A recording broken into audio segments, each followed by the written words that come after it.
And welcome again to Cottage Talk. I am Russ Goldman. This is another in our series about the transfer window. This is Transfer Thursday, and I'm calling this, could Fulham be closing in on a signing or two? There's a good amount of speculation about one player, potentially two players before the window closes. So I'm going to be talking about that in this episode for the next 15 to 20 minutes, talking about the transfer window. I've been doing this. It's actually been something I've been enjoying doing. I'm not the biggest fan of transfer speculation, but you know what? It's been kind of fun. And sometimes you can read into some of the speculation that you're seeing. And I think you can today. So I'm going to share the latest that I'm seeing. As always, please do subscribe on YouTube and Apple Podcasts. It does help other Fulham supporters find us. It really does. Highly appreciate that. I highly appreciate everyone that has been watching and listening to all of the episodes we've been doing on Cottage Talk. Much appreciated. Okay. Before we go on any further, I do want to mention this because this Twitter account is where I see a lot of the information about the transfer speculation. Please do check out at Fulham Transfer on Twitter. It goes by Fulham Fan News as well. Please check it out. If you're looking for the latest in speculation, you'll get it right here. So I would highly recommend following if you're not already doing it. Please do follow at Fulham Transfer on Twitter. Okay, so let's get to it. I also want to mention at the end of the show, as I've been doing in all of these episodes, I've been looking back at a former Fulham Academy player and seeing how they're getting on. Well, this one is going to deal with Harvey Elliott. And thoughts on Harvey Elliott leaving Fulham for Liverpool more than a few years ago. So I'm going to be talking about that. Near the end of the show, I'll be going through my thoughts on Harvey Elliott and has it been a success for him at Liverpool? Talking about that at the end. Okay, but let's get going into this transfer speculation show. And we're going to start here. And this is from Simon Jones. According to the Daily Mail, Fulham will sign Shane Duffy on a permanent deal from Brighton to pave the way for Arsenal defender Cedric Soares. Now, this is very interesting. I also want to mention that Lyle Thomas had an update on this as well in Sky Sports that Fulham are also looking to buy out his deal at Brighton, talking about Shane Duffy. So good amount of speculation linking Shane Duffy and then, of course, Cedric Soares. So we're going to have to see how this all plays out. But I think it's pretty evident that Cedric Soares has been Marco Silva's top player he has wanted since the beginning of the window. I'm basing it on the speculation that we're seeing. It's been pretty hot and heavy throughout the window. They've had their net wide for different right backs, but it's pretty obvious they want this player. And I think Marco really wants this player. So they're willing to do something to get it done. But what that would mean is potentially Shane Duffy becoming a Fulham player permanently. Now, this is interesting because Shane Duffy has barely played with Fulham. Part of it had to do with, I believe, an illness. But even beyond that, he really hasn't played.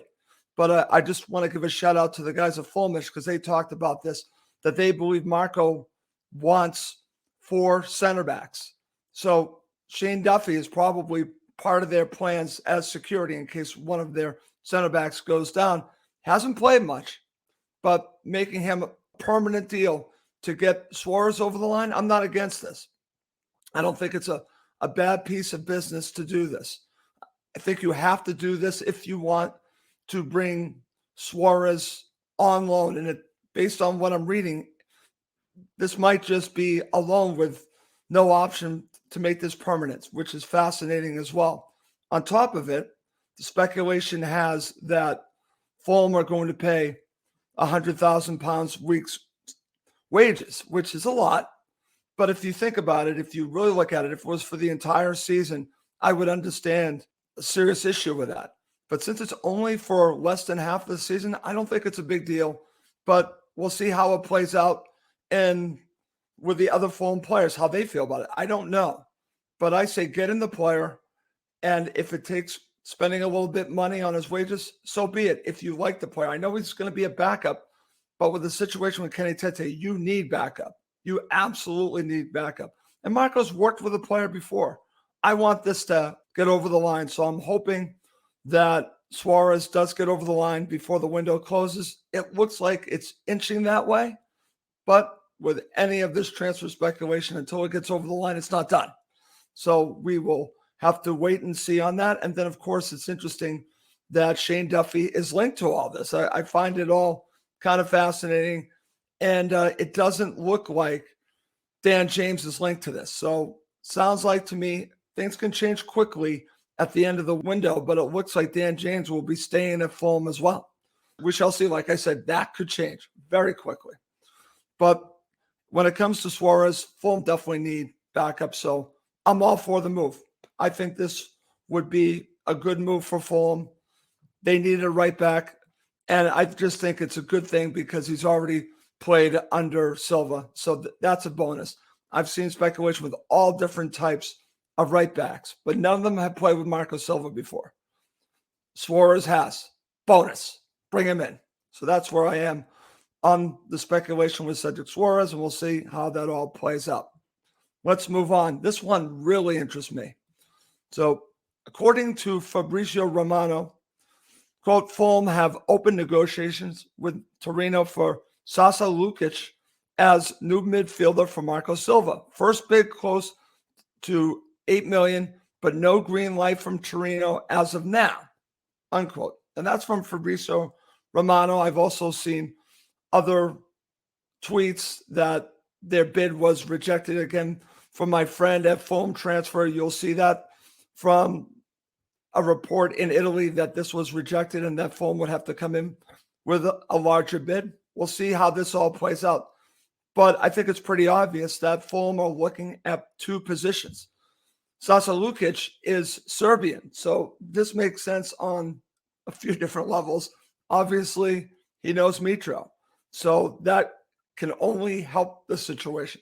So I would love to see this happen because I think Fulham need another central midfielder. I think if I look at it, I was leaning towards more cover for Paulinho, but this might be more to do with a box-to-box central midfielder, basically to have with Harrison Reed. And potentially, I don't know if he's more up front, but I think he is more of a box-to-box central midfielder than a number 10. So I think this is where they're targeting. And if you watch the compilation videos, I'm telling you, again, it's a video. He looks like someone that would fit right in with this Fulham side under Marco Silva. I really want this one to happen. It's a little pricey because I believe they're looking for $15 million for him.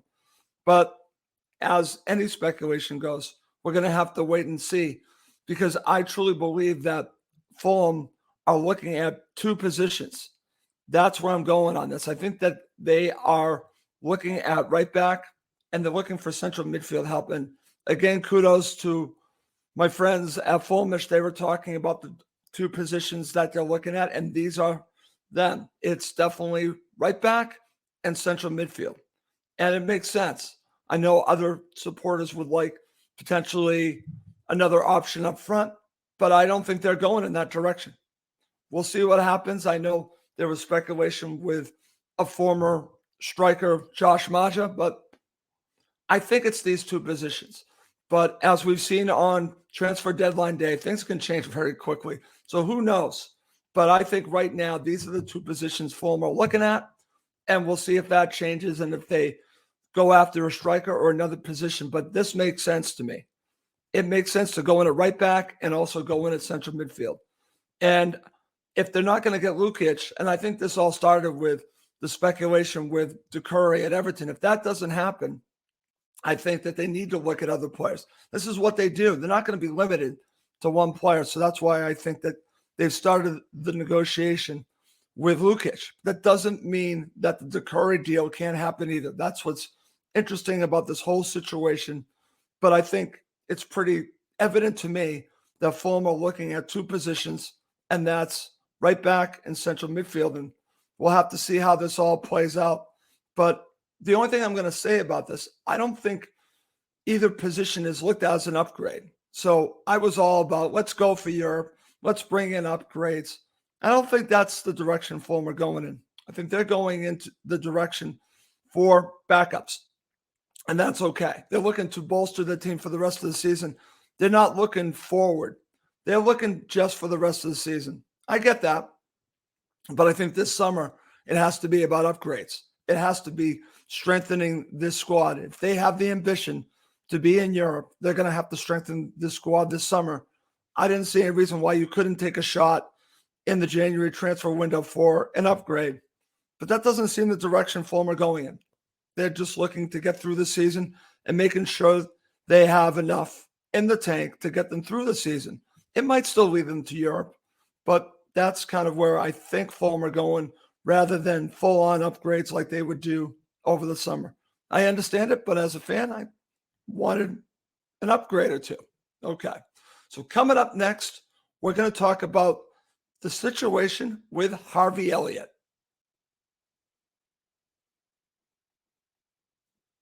Okay, to end this Transfer Thursday show, let's talk about Harvey Elliott. And this has been an interesting one because I remember all of the hoopla in regards to him when he was with Fulham. They were playing him in that first season that we got promoted at the very end to try to basically, I think, to appease him and get him to stay. And Harvey Elliott obviously didn't want to stay. He had his eyes on a move to Liverpool. And this got really tense with Fulham. And eventually he did move to Liverpool that summer. And Fulham got awarded from the tribunal some money. But it's not what you would hope for. But at his age, it's all that they could get for Harvey Elliott. They developed him, and now he's at Liverpool. So the question is, how's he doing at Liverpool? It's an interesting one. He went out on loan early on in his time at Liverpool, went to Blackburn, apparently did very well at Blackburn, came back, and then I started seeing him play in some of the cup matches. I'm like, okay, here's some progress. Then he's starting sometimes in the Premier League. Okay, he's making progress. But if you go on Twitter and you see some of the commentary from the Liverpool supporters on him, I wouldn't say it's negative, but I wouldn't say it's positive. I would say that their expectations are very high. I'm talking about Liverpool themselves, the club, and the supporters. They want the finished article right now. And Harvey Elliott is a work in progress. And I think he will be a very good player in the Premier League. He has the talent. The question is, will it be at Liverpool? And I think the jury's still out on this because we all know they're going to bring in more players, especially at the position that he currently plays at. They're going to bring in more players with a lot more money behind it. And I fear that he'll get squeezed out eventually and move on. And maybe you say that's a good thing for him to be at Liverpool and have that experience. But I'm going to say it again, just like I said with Fabio. I wish he would have stayed a year or two later to develop more. I know he developed at Blackburn, but I think he might have been better off staying at Fulham. But he wanted to move. He wanted to go to Liverpool. And hats off to him for betting on himself to do that. The question is, what is next for Harvey Elliott? And like I said, I'm not sure. I'm not sure if he'll ever be a starter consistently in the Premier League with Liverpool, just the way that they operate. And I'll also ask this question, and we don't have the answer to this, but how much is Harvey Elliott developing at Liverpool compared to if he was under the tutelage of Marco Silva? Now, Marco Silva, proven record, players get better underneath Marco Silva. So many players have improved. The coaching's there. Now, Jurgen Klopp obviously is an exceptional manager, coach, but how much would we put on him developing more under Klopp than under Silva? I don't know. How much is he developing under Klopp? Because again, they're more focused, I'm talking about Liverpool, in winning trophies. Are they in the business of developing players too? I don't know. It's just I think it's a fair question to ask when it comes to Harvey Elliott and Fabio Carvalho. How much are they actually developing at Liverpool? How much? I don't know the answer. but this is my opinion. I think they would have developed faster at Fulham Football Club. That's just my opinion. Okay. So let's see some comments. This is from Steve Reynolds. Soares is on $100K a week, which makes him highest earner. Market value is $4 million if Marco wants to sign him. Yes, Steve, as I mentioned, this is all true, but it's only for less than half a season. So hopefully it does not cause waves amongst the players if he comes in. Stephen Murray, this is a good point, Stephen. We also need a backup number 10. They talked about this on Fulhamish. I agree with you. I think that they need 2 central midfielders. Totally agree with you, Steve. Totally actually agree on that because Pereira needs backup too. And we need a player that can back him up. I know Bobby Decordova can do everything, but I would look for a real backup as a number 10. That's just my opinion on that. Okay. Well, that's going to do it for this transfer speculation show. I hope you enjoyed it. As always, please do subscribe on YouTube and Apple Podcasts. My name is Russ Goldman. Thank you as always for watching and listening to Cottage Talk, now part of the TalkSport Fan Network.